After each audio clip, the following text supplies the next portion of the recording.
What is the figure of speech, figure of speech क्या होता है, इस वीडियो के अंदर हम जानने की कोशिश जो है वो करेंगे।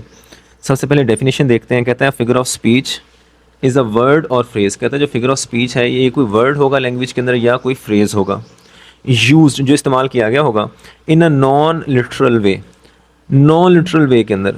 अब इसका क्या मतलब हुआ? इसका मतलब ये है कि देखें लैंग्वेज के अंदर कुछ वर्ड्स होते हैं, उनको हम दो तरह से यूज़ कर सकते हैं, दो मायनों के अंदर। पहला लिटरल मीनिंग और दूसरा नॉन लिटरल। लिटरल का मतलब होता है लफ्ज़ी मतलब, और नॉन लिटरल का मतलब होता है फिगरेटिव सेंस के अंदर। एक मिसाल से समझने की कोशिश हम करते हैं। देखिए अगर मैं एक वर्ड बोलता हूँ, मैं कहता हूँ सांप या स्नेक, तो फ़ौरन आपके जहन में एक रेप्टाइल की तस्वीर बनती है जो इस वीडियो के अंदर आप देख भी रहे हैं। तो ये उसका लिटरल मीनिंग हो गया कि जब भी मैंने स्नेक का वर्ड बोला, सांप का, तो वो जो रेप्टाइल की तस्वीर हमारे जहन में बनती है वो इसका लिटरल मीनिंग है, लफ्ज़ी मतलब है। लेकिन फ़र्ज़ करें हम किसी इंसान को अगर कहते हैं कि वो बंदा एक सांप है, तो वो बंदा सांप या रेप्टाइल बन नहीं जाता, बल्कि होता क्या है, जो सांप के अंदर एक बुराई होती है नुकसान पहुंचाने की, डसने की, उसी बुराई को उस इंसान के अंदर ज़ाहिर करने के लिए हम लैंग्वेज को एक डिफरेंट तरीके से यूज़ करते हैं, जिसे हम कहते हैं नॉन लिटरल वे, मतलब फिगरेटिव सेंस के अंदर। अब बंदे को सांप कहना, इससे मुराद ये है कि बंदे के अंदर बुराई पाई जाती है नुकसान पहुंचाने वाली। तो अब किसी इंसान को सांप कहते हैं, तो वो उस बुराई को ज़ाहिर करने के लिए उस इंसान को सांप कहना उस वर्ड स्नेक या सांप का नॉन लिटरल तरीके से इस्तेमाल है। उम्मीद है अब आपको ये पता चल गया होगा कि लिटरल मीनिंग क्या होता है वर्ड का और नॉन लिटरल क्या होता है। अब आगे चलते हैं।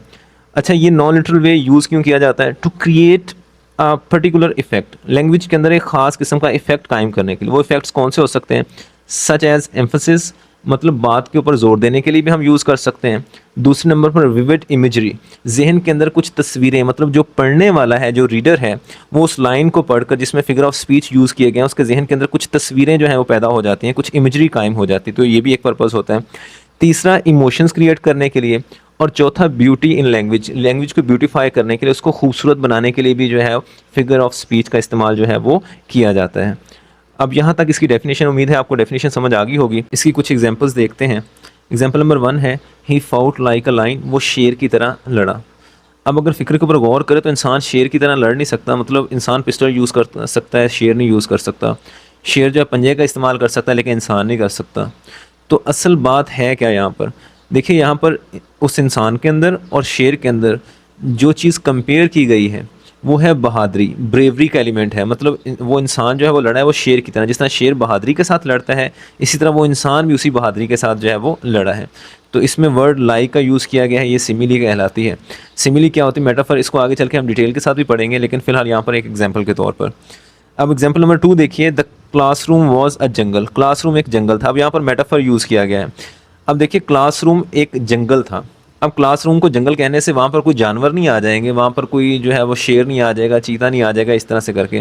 लेकिन बताने का मकसद क्या है कि जिस तरह से जंगल के अंदर जो है वो एक डिसऑर्डर होता है, एक इंतशार होता है, चीज़ें बिखरी हुई होती हैं और लड़ाई झगड़ा हो रहा होता है, जानवर आपस में लड़ रहे हैं इस तरह से करके कुछ, तो वही हालत जो है वो क्लासरूम के अंदर बच्चे अगर लड़ रहे हों, चीज़ें बिखरी हुई हों, इस तरह की सिचुएशन हो, तो तब हम जो है वो इस तरह से करके मेटाफर का इस्तेमाल करते हुए ये भी कह सकते हैं कि वो क्लासरूम एक जंगल था।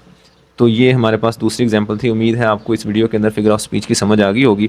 अगली वीडियोस के अंदर हम एक एक करके सिमिली क्या होता है, मेटाफर क्या होता है, पर्सोनिफिकेशन क्या होता है, सारे के सारे फिगर्स ऑफ स्पीच जितने भी हैं उनको एक एक करके डिस्कस करने की कोशिश जो है वो करेंगे।